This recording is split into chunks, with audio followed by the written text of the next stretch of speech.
เจ้าเบาหอมแก้มเจ้าสาวหอมเบื้องใดก็ได้เลือกได้น้อยนับ1 2 3เด้อนับถึง3ก่อนให้เจ้าเบาหอมก่อนเอาเจ้าเบาหอมแก้มเจ้าสาว1หอมค้างไว้ได้2 3เอาสั่งครับต่อไปเจ้าสาวหอมแก้มเจ้าเบาบาทเนี่ยให้หอมกันได้หอมอยู่บอกแก้มเจ้าสาวนะหอมอยู่บอกบอกเป็นเมียเจ้าของเนาะเอาเจ้าสาวหอมแก้มเจ้าเบามาดิ1 2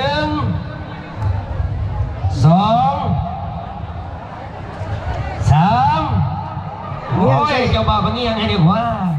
ก่อนหับส้มคลิปฝากกดไลค์กดแชร์และกดติดตามทางช่องเพจและเฟซบุ๊กหรือช่อง YouTube คำมั่นวิธีเล่า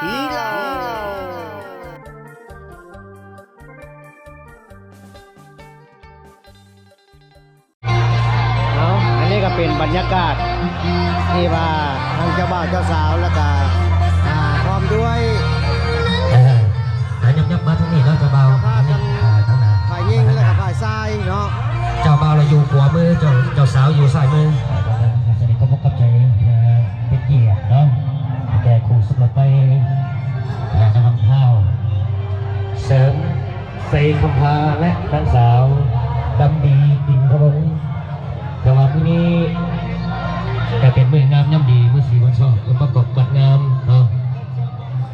ไปที่ว่าสีสุขวัญจัดขึ้นอยู่ที่บ้านเจ้าสาวบ้านนาข่ายเมืองมหาไซแผงขบวนในมือนี้ก็ขึ้นจัดค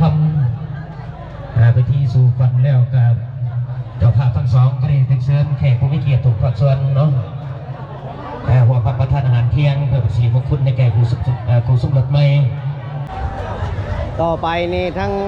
เจ้าบ่าวเจ้าสาวเพื่อเจ้าหอมแก้มพี่น้องเพื่อแสดงความหักความแพงบรรดาเพื่อนมิตรสหายทั้งเจ้าพ่อเจ้าลูกตาฝ่ายซ้ายฝ่ายยิงทั้งสองฝ่ายที่ว่าเมื่อได้ก็เป็นโอกาสหนึ่งที่ได้เหตุการณ์ที่ดีตามคลองที่2คลอง14ที่คลองแกงที่บ้านคลองนวลที่เข่าคลองแก่ทั้งแก้วดอง2ขั้นทั้งฝ่ายคือเท่าเสริมไส้1 2ขับผ่านนางดังอินทวงศ์เนาะดังนี้ความหักความแพงที่เป็นคู่หูผัวเมียจังสั้นทั้งแก้วดอง2สั้น2คำ2ฝ่ายเนาะจังสั้นในน้องทั้ง2น้องนี้เนาะได้เป็นคู่หูผัวเมียแล้วให้เป็นผัวหนึ่งไม่เดียวผัวแก้วไม่ทิพย์ผัวยิบไม่แซวผัวแก้วไม่แหวนผัวหักเมียเมียหักผัวสุดชั่วสุวังเนาะจังสั้นทั้ง2คำ2ฝ่ายทั้งเจ้าโคตรลงตาเจ้าพ่อเจ้าแม่แต่มีความภาคภูมิใจข้าพเจ้าคือน้ำตามหน้าให้เจ้าภาพทั้ง2ฝ่ายยินดีกันชอบเนาะบรรดาท่านทั้งใกล้ทั้งไกลเป็นอะไรมาเป็นสักขีพยานทั้งท่านนิ่มท่านทรายในวันนี้จังสั้นนับตอนนี้เป็นต้นไป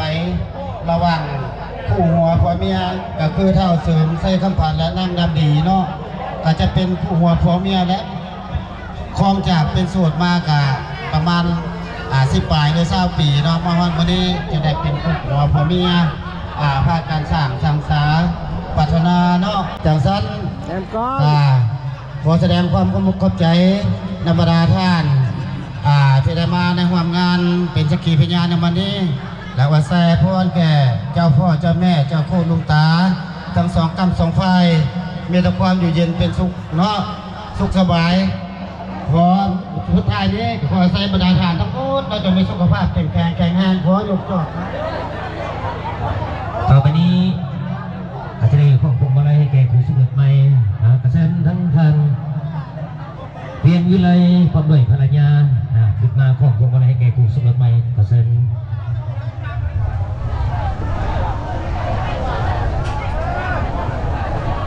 แต่เพิ่นเมื่อเราบอกเลยยัง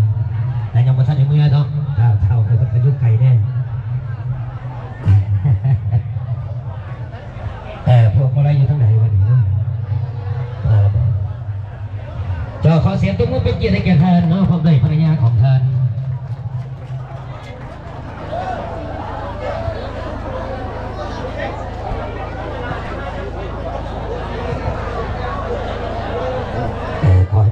เมียเดียวพวกเกี่ยวเมียทิพย์พวกยิบเมียเซล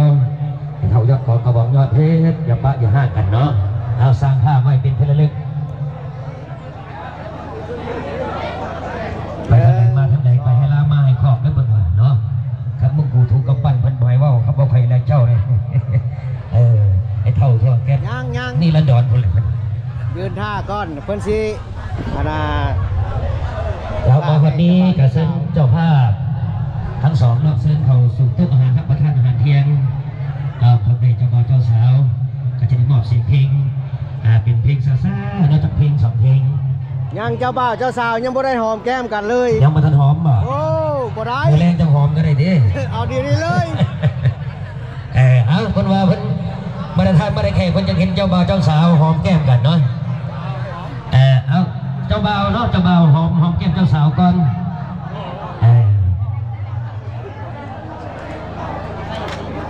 อันเจ้าบ่าวหอมแก้มเจ้าสาวหอมเบื้องใดก็ได้เลือกได้เนาะ นับ1 2 3เด้อ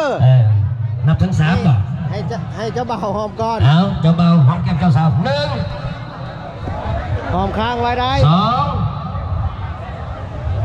3เอาสั่งครับต่อไปเจ้าสาวหอมแก้มเจ้าบ่าวบาทเนี่ยให้หอมกันได้หอมอยู่บ่แก้มเจ้าสาวหอมอยู่บ่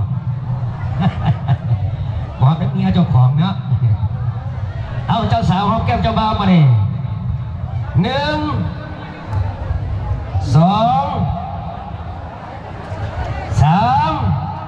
โอ้ยเจ้าบ่าวมาเงี้ยงไงดีกว่าเนาะกูอยากได้หอมมันนี่บ่พอใจได้เนี่ยบ่เงี้ยงไงเนี่ย บ่งามเลยเนาะภาพบ่งามเนาะ ภาพบ่งามหอมไหมหอมไหม ต้องเงียบใส่กันแน่ได้ ต้องเอียงไงเนี่ยเนาะ แบบ เอาไหม โรแมนติกแน่จังหน่อย มันต้องเอาไหมเด้อ1 2